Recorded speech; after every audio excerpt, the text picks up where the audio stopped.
Fertiliser is always a hot topic of debate, whether you're a conventional or an organic farmer, and especially in recent months where the price of chemical fertiliser has tripled. It's been a very, very sensitive issue, and a lot of people have been talking about it.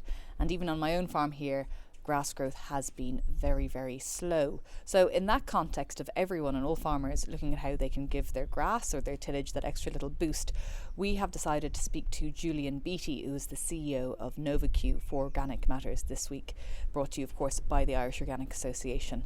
Now, Julian's company specialises in providing solutions in terms of fertiliser and bringing nutrients to the ground. And here to talk about it a little bit more is Julian himself. We're environmental sustainability specialists.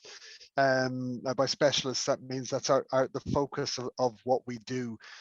All the areas in which we operate, water, agriculture, aquaculture, and renewable energy, there would be an environmental sustainability angle on all of those.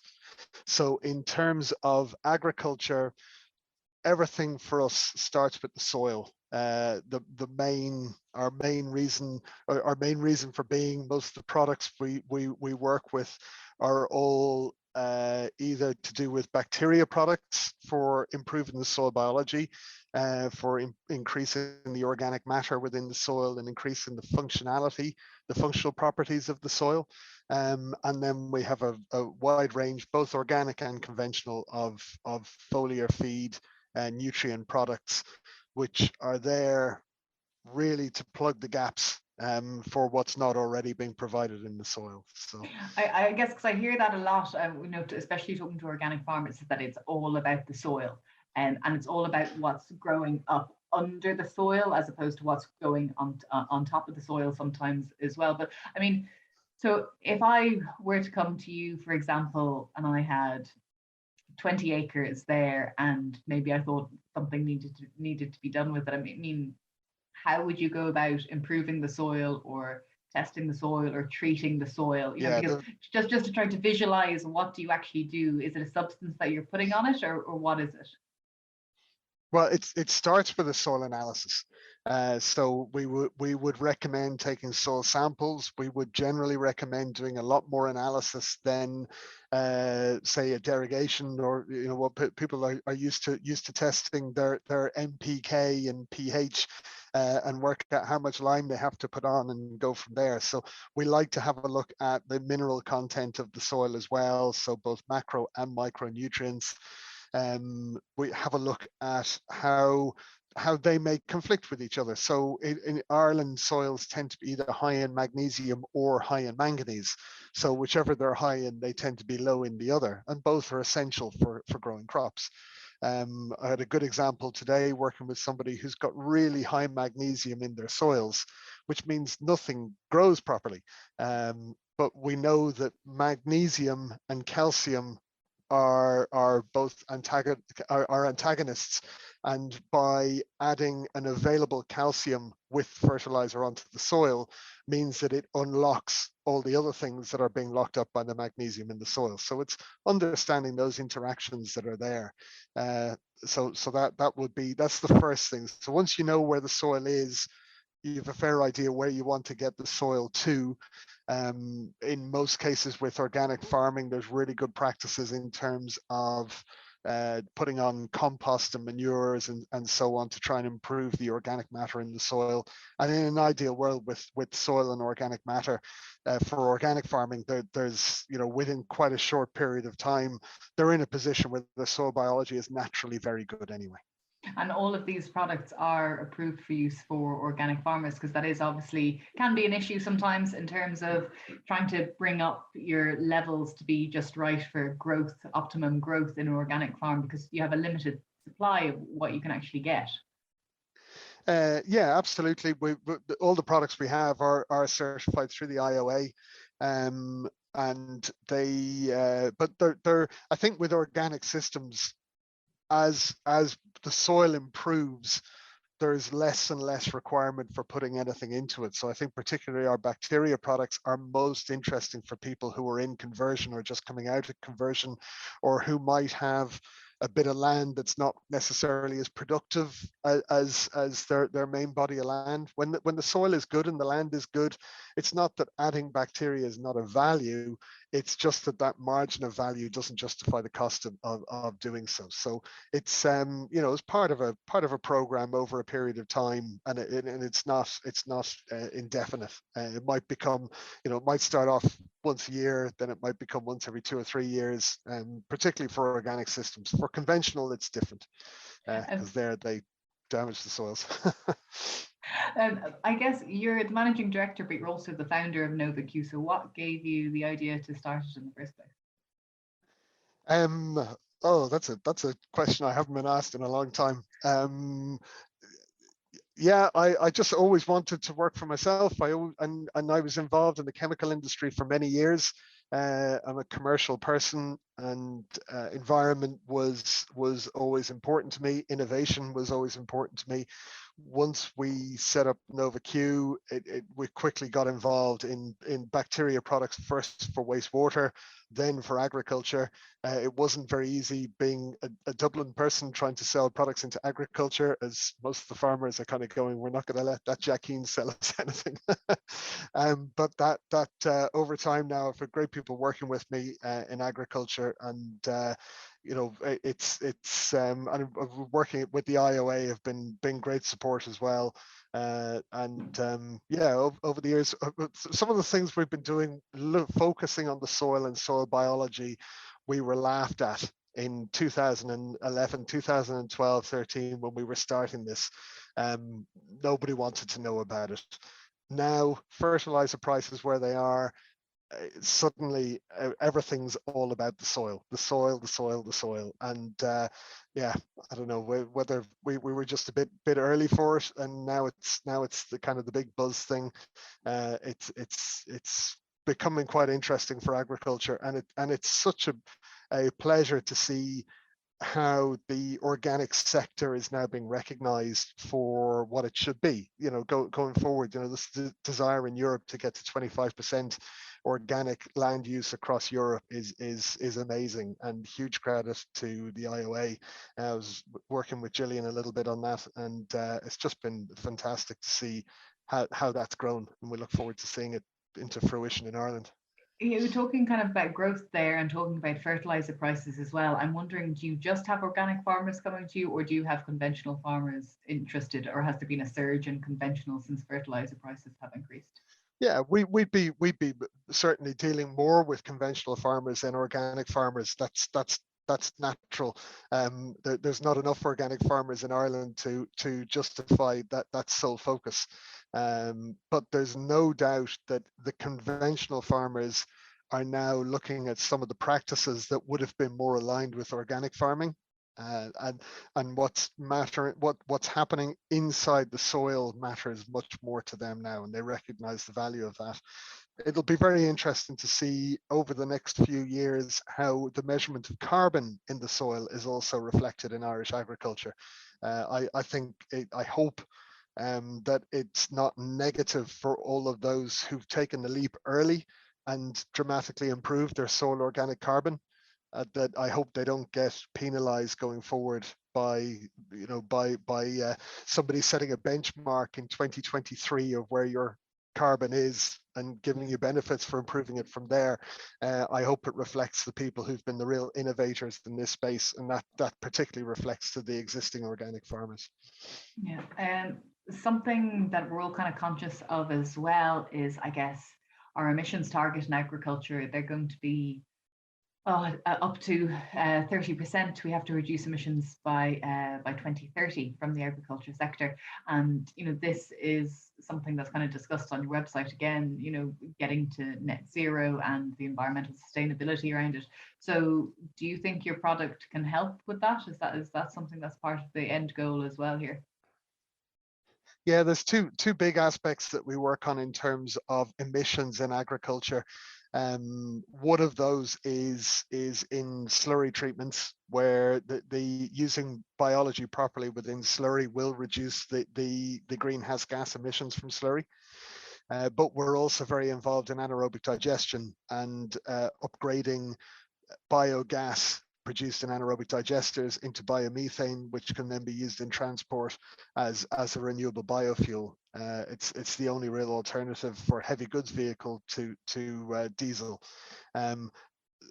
All of those things matter in terms of helping agriculture get to beyond net zero.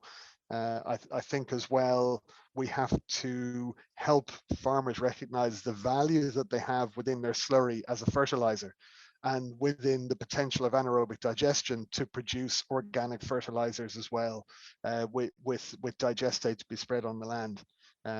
We also recognize within the anaerobic digestion that we need to capture the CO2 from the anaerobic digestion process and use that as a product to replace the CO2 that currently comes from the chemical fertilizer production industry.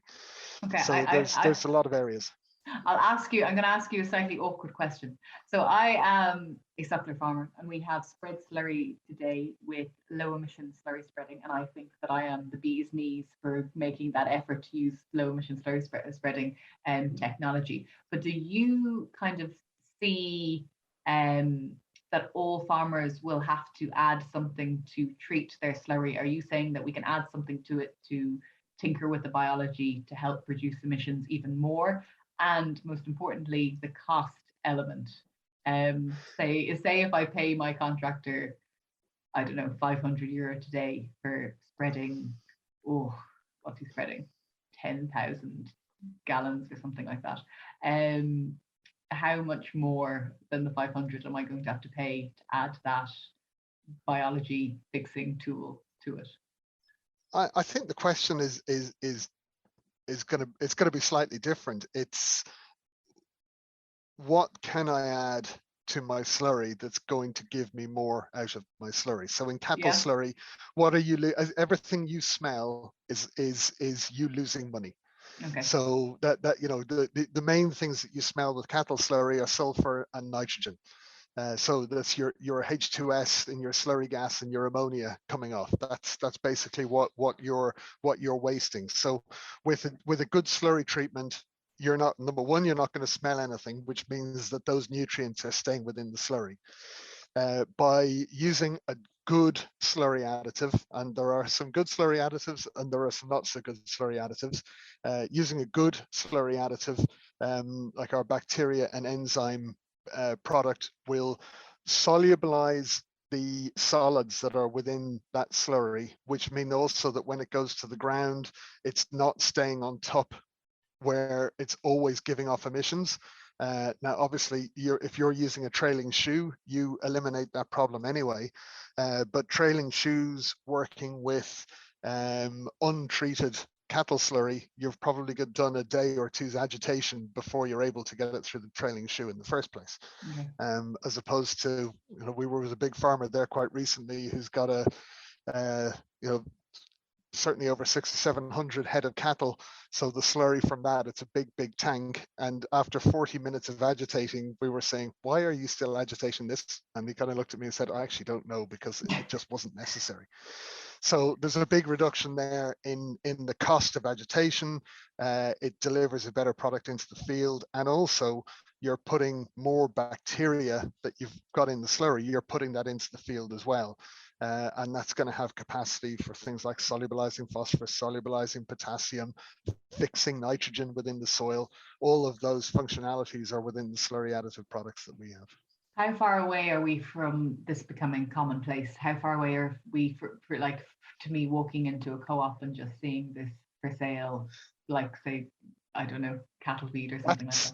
Yeah, I mean, that's our biggest challenge. In organic farming, it's a ready-to-use bottle product.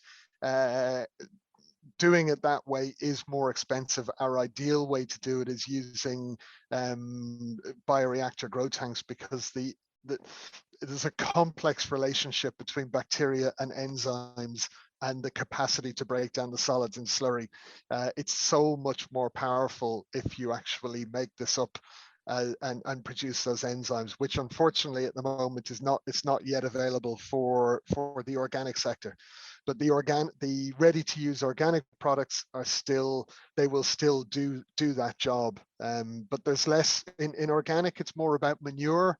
then it is the slurry tanks. So with the manure, there's still bacteria products that go onto that will help break it down really well. But we're a long way. Your question is how soon are we from people going in and being able to buy it? Yeah, they can do that now. I think them wanting to do it is still quite a long way away.